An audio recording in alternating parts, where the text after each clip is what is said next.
Today, I'm going to change how you look at the US economy. Hi, my name is Deepak and I'm with Tax Code Advisors.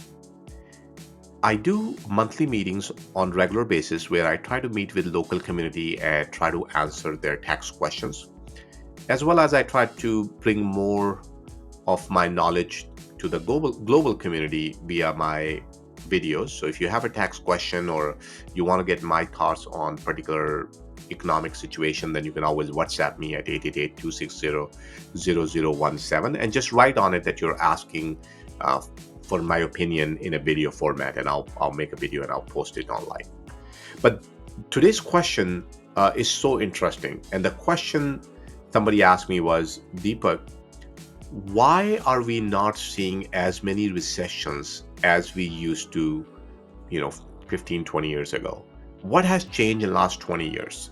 Why are we having these long economical cycles? We thought that we're going to be hitting recession this year, and sounds like we even skipped it this time, and we're making all-time highs. And I think if you ask anyone in economic class, I don't think anybody is predicting a recession at this point. So, what has changed? So, this is an interesting question, and the chart you see on your screen today is perhaps the answer to that. And if you disagree with me, then please definitely post your comments or reach out to me via WhatsApp, and I'll be happy to hear your thoughts. But hear me out for a second. So, if you take a look, right now, more than 70% of our GDP is services based. And if you go back to 1970s, that was less than 10%. So pretty much l- most of our GDP is coming from services now. And manufacturing has dramatically dropped. And this is starting to get me a bit worried as to what's happening. Okay. And I'll tell you, so this has direct impact on longer economical cycles, I think, than anything else out there. Although I think there are other things, like, we sounds like we have gotten a lot better in managing our finances. The way Federal Reserve is able to react so much faster, I think the availability of data has helped with that as well. And government policies, quite frankly, has been helping with this as well. So I'm not saying this is the only reason, but I think this is one of the big reasons why we are seeing what we are seeing in the economy. So, first of all, post industrial shift. The US economy has transitioned from agriculture society to an industrial powerhouse, right? And that's the way our parents made living in this country. We got railroad, we got factories, we got big industries, we became big manufacturers. And then we start outsourcing all that manufacturing to other countries, and you know which one, so I'm not going to name them, but you know which ones, because we wanted those products at a cheaper cost. So what replaced those jobs, that business, was services. And we start providing more and more services worldwide, and today we are more than 70%, like I said. So this shift began in the late 20th century, and it's just not stopping. It's continuing to grow. If I were to ask many of you guys who are in IT field, and if I were to ask you, where do you see this trend will go, I think most of you will agree that it's going to continue to grow, right?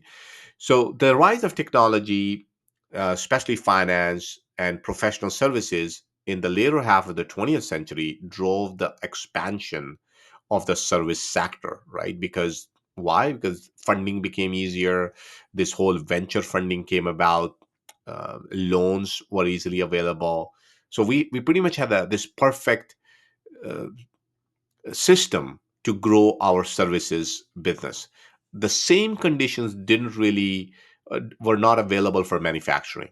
For example, you can, like, labor is probably the biggest one out of all, and then real estate prices is probably be the second one. And then, quite honestly, if you can do things cheaper, why, in some other country, why would you do that in the US to begin with? So So for manufacturing, conditions were just not the same, and for services, conditions were a lot better. The offshoring of manufacturing jobs and the increasing demand for specialized services, for example, in healthcare sector, education, and financial, accelerated the growth of our services sector.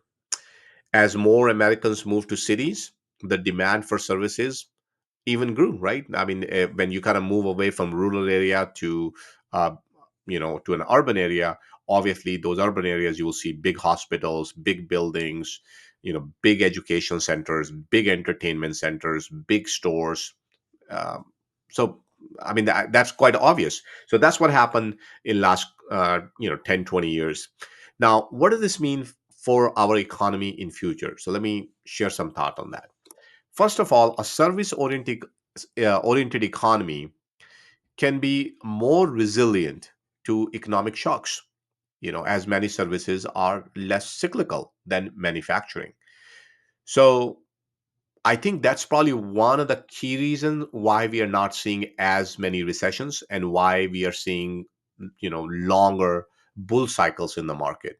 So as long as I think this trend will stay the same or perhaps even continue, I think we're going to continue to see longer bull markets.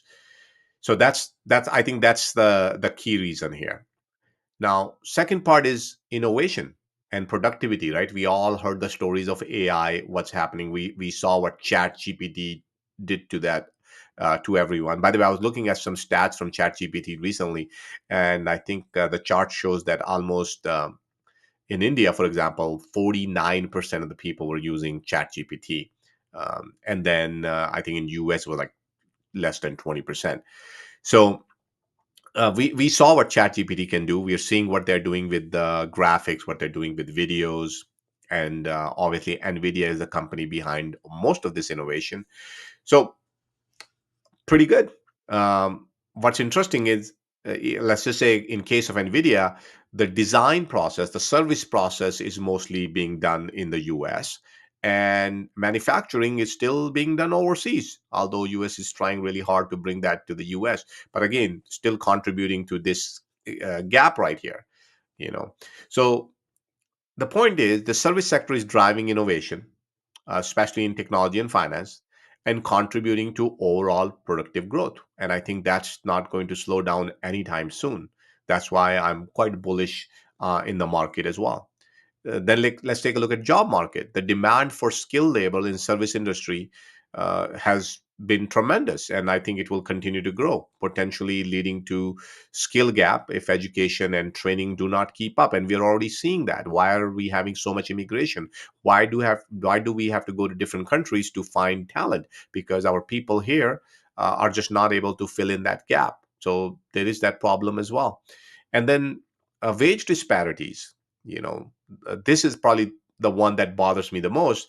High skilled service jobs tend to pay well, and lower skills jobs often do not, you know, which creates income inequality. So if you are going to bring people from outside, and those are the people who will be getting paid the most, and your own people are low skilled people making less money, what's going to happen? It is going to create an income inequality. Now, I know many of my clients are high paying, uh, engineers and in other jobs, but this is the truth. I'm sorry, because there needs to be a balance. And trust me, if that balance is broken, then none of us are safe. It will come back to haunt us. I think the government should really think about this, because this problem will arise sooner or later. The As services are increasingly tradable, for example, software or consulting, you can do it from anywhere. The US has competitive advantage in global market, at least today. But it also faces competition from other economies, right? What would I mean It is quite possible that in future a lot of services are being provided from India or China. What will US do? We already lost out on manufacturing. Now our services sector will start to decline. That can create a lot of pressure on US economy. So this is another real problem. Now, I'm not an economics, I'm a tax guy, but this is something obvious to me. So I don't think anybody in White House will be watching this video, but somehow if it gets somebody gets hold of this video, then I will urge them to really pay attention to this disparity that we are heading to, because I think this is going to be a big threat, perhaps even a bigger threat than terrorism, because this will be created by ourselves, and we will have a really hard, like, this is a problem you can't fix overnight. This takes a long time, because we are talking about developing skills. I mean, how do you set up a manufacturing plant when you don't have people who have those skills? So that's why it's a bit concerning. So, in my opinion, to sustain growth, there must be a focus on education and skill training, especially in technology, healthcare, and finance. Those three are my favorite fields, by the way, because everybody needs healthcare, everybody needs finance, and technology is obvious. So I think those three are wonderful fields, but we need to really make sure that we keep an edge in those. Although services dominate, the US should also ensure other sectors, especially manufacturing and agriculture. So many of you guys are from California, perhaps watching this video, and agriculture is still pretty good in California, but we need to grow. We need to start exporting a lot. We need to become self-reliant in agriculture. We cannot be just always thinking about services. Without food, all survival of any one of us is going to be in jeopardy. We're not going to go import food from China and other countries. That's just not, that just doesn't make any sense. So the problem with that is, again, agriculture needs to be profitable for people. If it's not profitable, then people will have no choice. They will do same thing what we did with manufacturing, go to different countries and start importing from there. So that doesn't work either. And we need to continue to invest in research and development, and technology is obviously crucial to us. But the more important part is we need to maintain our competitiveness. If we lose that, then we can be in big trouble, especially in high value services, because it seems like that's the one that's keeping us on the top right now. And if we want to maintain that position, then we need to make sure these high value services, new industries are created, and whatever we have, we need to protect it. Inequality, like I said, that is a big problem. So any policymaker that might be watching this video today, please address the wage and employment disparities within the services sector, especially to ensure broad-based economic prosperity. If we only have small number of people making a lot of money, that will put all of us in trouble. It's going to increase homelessness. It will increase people using wrong methods to survive, such as break-ins and thefts and all kind of social problems. So that does bother me. We need to make sure that people at least have enough that they feel comfortable, because if they don't, then they will have no choice but to take on wrong means to survive. Nobody wants that. And as service becomes more global, and it is, you can see a lot of countries are making internet available to everyone. That means anyone who is a consumer today can also become a provider tomorrow. For example, you can post a YouTube video from almost anywhere in the world. You can create content on Instagram, and you can create your news channel on Twitter, and you can write a software and sell it to anywhere in the world. So just like we are taking advantage of that today, other people can also take advantage of us in future as well. They could manufacture or develop software elsewhere and start selling that to us. So we need to make sure that we stay competitive in that field as well. The biggest problem that I have, I think, out of all of that is right now the way US market looks at innovation and talent problem.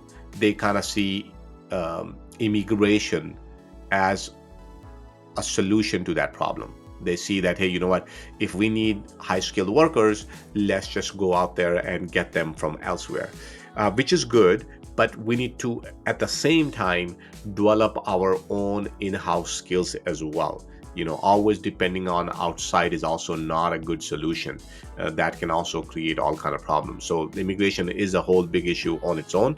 But my main point is that for a long-term survival of U.S. competitiveness, especially now that other countries are starting to challenge us, and in some cases even threaten us, we really need to maintain our competitiveness. And I think that would happen when we invest heavily into education sector. You know, I mean, we need to build some policies where schools and colleges cannot take advantage of kids. We need to develop policies that encourage people to go to school and learn high value skills. So we need to do whatever we can to kind of develop our own talent here locally.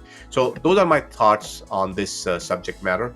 I hope you find it helpful. Please do subscribe to the channel, and if there's anything I can do to help, just reach out to me via WhatsApp number 888-260-0017. Thank you.